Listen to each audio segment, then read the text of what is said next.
نالائق اور بیوقوف آدمی کے ذہن میں کبھی سوالات پیدا نہیں ہوتے. ایسا ہی ہے. انتہائی ذہین لوگ ہوتے ہیں نا, ان کے ذہن میں سوالات پیدا ہوتے ہیں. تو والدین سے میں کہوں گا عام طور پر ہمارا کیا ہوتا ہے, کوئی بچہ سوال کر لینا حافظ صاحب, خاموش ہے تمہاری عمر نہیں ہے, اس کے ذہن میں سوال پیدا ہو رہا ہے, آپ اس کا جواب دیں.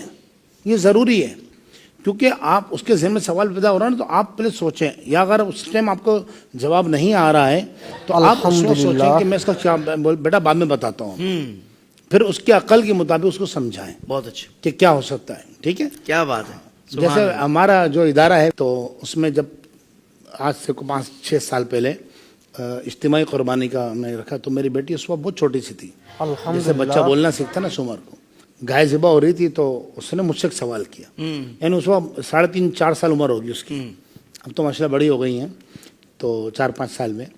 تو اس نے مجھ سے کہا کہ بابا جب ہم گائے دودھ دیتی ہے, جو وہ ذبح ہوتی ہوئی دیکھ رہی ہے نا سامنے کہ گائے ذبح ہو رہی ہے, تو اس نے کہا کہ گائے دودھ دیتی ہے, لیکن میں یہ دیکھ رہی ہوں کہ جب ہم اس کو کاٹ رہے ہیں تو اس میں سے خون نکل رہا ہے. یعنی اب اس بچے کے ذہن میں سوال تھا کہ بھائی گائے میں شاید دودھ بھرا ہوا ہوگا.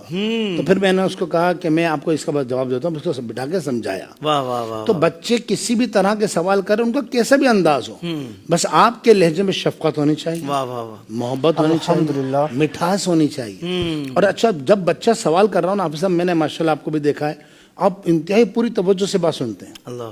ہمارے ہاں بدقسمتی کیا ہے کہ والدین, چونکہ میں بار بار عرض کر رہا ہوں کہ بچوں کا سیشن ہے, بچہ سوال کر رہا ہوگا نا موبائل چلا رہے ہوں یا اپنا کوئی کام کر رہا ہوں, نہیں, جب آپ کا بچہ سوال کرے آپ موبائل سائڈ میں رکھ دیں, سارے کام چھوڑ دیں, اس کو فوکس کریں. قرآن سے بھی ملاتا ہے ہمارا